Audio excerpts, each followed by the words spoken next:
So Mark, why is it atypical? Well, let's go from the Arctic temperatures hitting highest number since 1936 to the awkward, which would be kind withdrawal from Afghanistan, to China implementing their Common Prosperity Program, and then moving on to the upcoming events at Jackson Hole. I think this is somewhat more atypical than your regular economy. I want to discuss some of the headwinds and tailwinds that are going on, but it is really a highly unusual environment for a lot of the things we've covered in the past. But if we can jump to the next slide, I want to just touch on the headwinds. I gave you okay, back. I got it. Thank you. Yep. We'll cover the headwinds for the economy, the tailwinds, and talk about our base case. And I'll give you a little cheat to the end. We think this is still a very good time to be investing in equities, whether you're in the private or public sector of the market to invest. We think it's an environment that's also actually good for traders and investors for different reasons. But given the headline risk, there's plenty of opportunities for traders to trade around the news. But for investors, we think if you take a secular view, you're going to do quite well. And I'll get into the reasons for that in one sec. But the headwinds are big and they're growing and they're real. The geopolitical issues just seem to be getting worse and worse by the second around the globe. The Delta, Lambda, and other virus uncertainties continue to plague us. Although if you listen to Glenn Grossman and Dr. Fauci and others, you think we might be hitting peak there. But there's still a lot of concern, particularly around the reopening as it relates to that. Slowing global growth is natural when we've had such a big run from year-over-year numbers. And, China has certainly been both slowing down economically, but also politically. They're trying to slow the economy down to manage the economy better. But we are going to go to a level of slower growth going forward, but that's not necessarily unhealthy, and it's still off a very high number. Supply chain disruptions continue to get worse. A lot of that's around the ports issues in China, but the numbers are backing up. The price of shipping is getting higher, and that's putting pressure on inflation concerns. The shortages are well documented, but now we're looking at increased concerns about tapering, and then you can't open up the papers without concerns about the regulatory environment. And I left off the political gyrations in Washington, D.C. on the stimulus plans and the reconciliation bill and the infrastructure bill, but where they go and are they positives or negatives, I think they'll be on both sides of the ledger.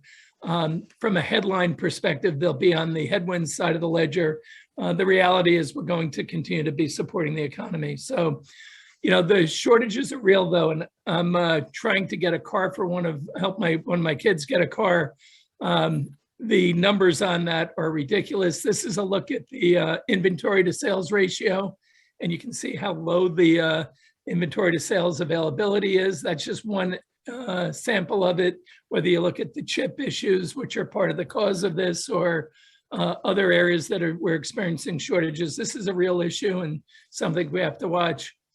Inflation is one that's really getting a lot of press right now, and we'll see what happens with the Jackson Hole comments from central bankers. But we have had some pretty intense short-term inflationary pressures. When you look at this chart, this is the market's expectations for the break-even inflation rates for 5 and 10-year periods, 5 being in the red, the 10-year in the blue. And you're looking at, really heightened inflation levels, but certainly coming back down and not getting out of control with the hook back down. So we're in the camp it's run hotter than we thought it was going to, but it's certainly not what's keeping us up at night is the inflation concerns. The tailwinds are big, and I'm going to start with the monetary policy support with Jackson Hole coming up. There's a lot of discussion on tapering, and if we do start to taper and when they make the announcement, keep in mind, one, monetary policy works on a lag effect anywhere between 12 and 18 months. And in the last year, we've put $4 trillion to work in terms of monetary policy initiatives. That's the balance sheet expansion. So that has to still work through the economy, and most of that is not, we've not seen the economic impact of that. If we start to taper from the current levels of around 120 billion a month, if they take it down by a third or even by a half, you're still looking at adding over $600 billion of stimulus over the next 12 months.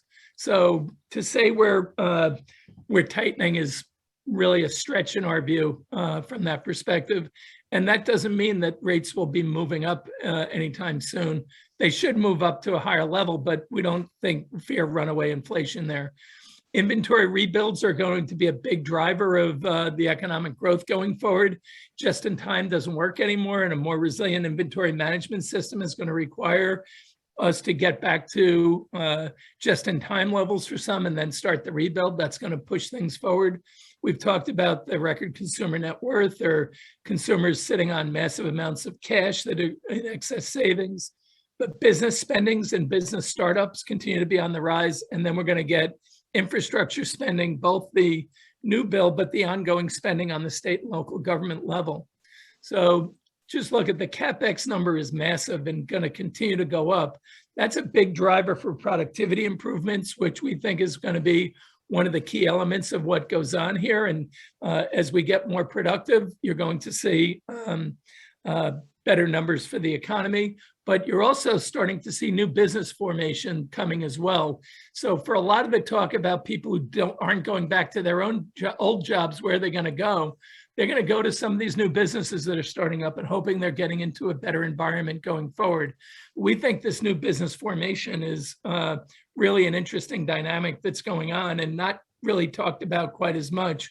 And that has a lag effect, but that could drive the economy and future growth forward, because new businesses are where much of the employment, or small businesses are where much of the employment comes in.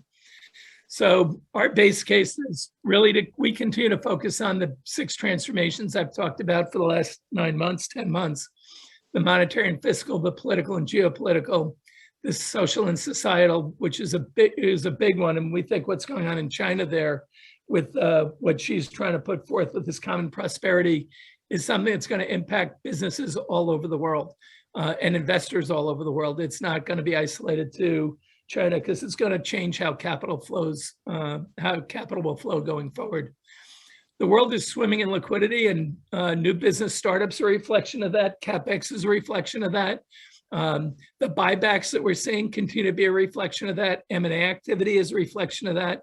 The SPAC market, the private venture markets are all reflections of the massive amounts of liquidity that exists today. And even with tapering occurring, we don't think that's going to dramatically change the reality of what's going on, which is we are swimming in liquidity right now. The Fed's not going to tighten. They could start to taper, but that doesn't imply a rate increase anytime soon. So we think that this is going to be a period, not just the Fed, but other central banks around the world are going to be easing policy. There's discussions that China's going to be doing some easing, because they're trying to manage a slowdown of their economy to ensure social stability and redirection. They are going to redirect capital because they want more evenness to their economic growth. And they're also worried about the population, the masses, getting disgruntled with the government. So President Xi is looking to be president for an extended period. And his goals and his views are going to push their policy, and their policy is to keep the population happy. We think this is part of the step for that is an easing of monetary conditions out of China as well, probably reducing the reserve ratio requirement. Consumers, corporations, and governments are all spending to improve productivity right now. And we think that's going to continue. They want to be more productive, whether it's redesigning your home to work at home, or for corporations to manage to deal with their rising costs to bring costs down, or the government spending on infrastructure to make us a more productive society. Those are all elements that are going to improve productivity. And that is critical when you have population growth slowing down. We remain positive on the outlook for corporate earnings in particular, and profits, but this is going to be a highly selective market. You've heard me say before, you want to avoid the really low multiple PE stocks and the really high PE stocks. We think they're both in those positions for a reason, and it's going to be hard to for the low PE stocks to break out and for the high PE stocks to maintain their growth rates to have a more orderly movement. But we don't think there are many choices for investors in the markets today. We think inflation stays muted, productivity increases will be significant as a result, which makes the equity markets a really good place.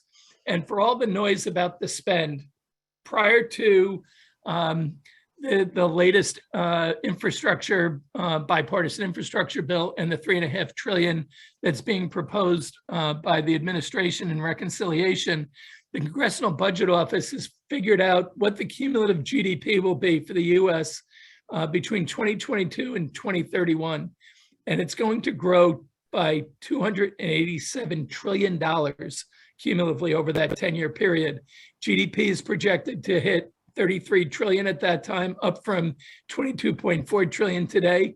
And the deficit is only projected to be around 900 billion at that time, coming down from the 3 trillion that it is today. So it's easy to get caught up in all the negatives and to be put off by the headline stuff. And if you're a trader, there are some real opportunities to make money in this environment. But if you're an investor and you invest in the secular themes, we think there's equally big opportunities to make money. And you can see that, and I'll just give a couple examples. I don't know if anyone saw Barron's this weekend, but they did an interesting thing on big tech. And they looked at Amazon. And they said the company is in 3 of the high growth businesses: online advertising, cloud computing, and transportation logistics, all areas that, whether you're looking at the public or private sector, are big opportunities. Their cloud computing business alone did $100 billion. And if you put a 15 multiple on that, which is not unusual for cloud, you'd be at 1.5 trillion market cap for just their cloud business. We think cloud's in the 3rd inning of development, but their whole company is selling for 1.6 trillion right now. So you're basically getting the rest of Amazon X cloud for $100 billion. Think about that. Or look at Google, their YouTube ad revenue last year, it grew 84%. Its revenues are now equal to the revenue of Netflix just for YouTube ad revenue. If you put a market multiple on that, you're getting the rest of the Alphabet business for a fraction of the overall value. So there are big opportunities out there. There are big opportunities in small caps and mid caps as well. But this is a market that if you just listen to the headline news, you would be running away from. And yet we think that this is going to be one of the times you can really build capital. You won't build it as fast as you did for the last year. We hit 100% growth in the fastest time we've ever hit that in the market. We did it in under a year. If the market grew at its normal rate, it would take another 12 for it to double again. But that doesn't mean you're still not going to get good returns and good opportunities to make money in the environment. So I'll stop there, Mark. Stephen, this is Anand. Quick question. What are your thoughts on the real estate sector, if any, in terms of what the outlook is for the next 12 to 24 months? Well, I think there's more than one real estate market. If you follow some of the smartest real estate investors and look at what they're doing, and Blackstone and Brookfield would be among the top in that area. They're going into they're looking at logistics more than most areas, and the dealing with that. I think the residential market continues to do quite well and should for a while. And you have a lot of shifts going on from the work from home that's going to change where people are living. So I think that's going to be good for the residential market, although prices are high, rates are going to stay low. I think the commercial one is a more difficult area in the near term, but I think over the long term, real estate's still going to be generally fine. There'll be transitions like there always are. Thanks. Other questions, comments? Stephen, as a person who is a booster of the emerging Midwest region. This cumulative GDP growth, is the Midwest, are we going to get our share of this, or are there going to be any, so to speak, disparities in how this growth is spread out around the country? If you understand the question. I do. And I think you bring up a great point, which is one of the things that's going to confound a lot of people is globally, the opportunities are going to be, they're typically uneven. I think this is an environment where the winners and losers are more exaggerated. And I've said that for most of the last year, that I think there are three types of inequality. There's country inequality, there's company inequality, and then there's individual inequalities. I don't think the benefits of this will be even. I think you're going to see in the US, to your question, the Midwest should be a bigger beneficiary because the climate problems are pushing a lot of people that way.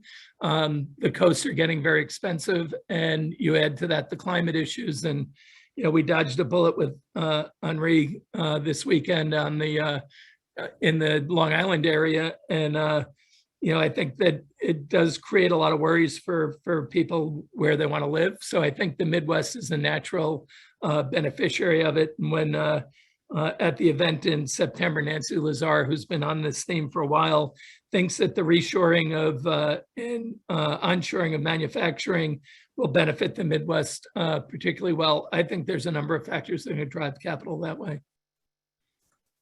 And there'll be winners and losers in that process, as there always are. I saw Jonathan Dane. Jonathan, if you're on, since you're in the Midwest, do you have a view on that? Or Phil Kessler? I'm on, but don't have much review to add there. Or Phil? Well, you know me. I mean, I think this is the Midwest is I don't know. It's benefiting from a lot of what, I don't know the term you want to use, but we spent a lot of years giving away manufacturing base of the economy, and now you're seeing areas perk up that kind of both come in areas that were heavily manufactured, or if you look at areas like where we're at in Columbus that never really got impacted by it. So you've had a bit of a white collar renaissance. And so when you look at things like location, access to capital, and access to water, cheap energy, right? There's a lot of opportunity here. So I don't know if it's cyclical or if it's going to stick, but certainly in the current environment, things are picking up precipitously. Yeah, I think what's going to give a benefit is to recreate supply chains is not done in a short time frame. They're very complex global supply chains that are set up. So that actually, to us, gives a longer time frame for this cycle to occur. And we don't think you can force the transition, which gives it, I think, a longer lead time to benefit the Midwest from. So I think that's going to be an element of it. I think the other thing is the way the supply chains and logistics are changing. Companies want to be where they can get to the greatest population in the shortest periods of time. And that has to change because of moving from just-in-time to more resilient supply chains. So you really want to have even multiple sites for your supply chains, as well as access to the key markets in a faster way. And I think that's a lot of how people are looking at it. Kind of, do you set up around the NFL cities, or do you set up from the Midwest out to think about the big markets? And I think that's really going to be one of the changes. But I think rebuilding our supply chains is going to take a while, and that's going to give a lot of legs to the opportunity for the Midwest. I totally agree with that, Steve. In fact, Intel just announced a big cooperation with the government on the microchip shortage.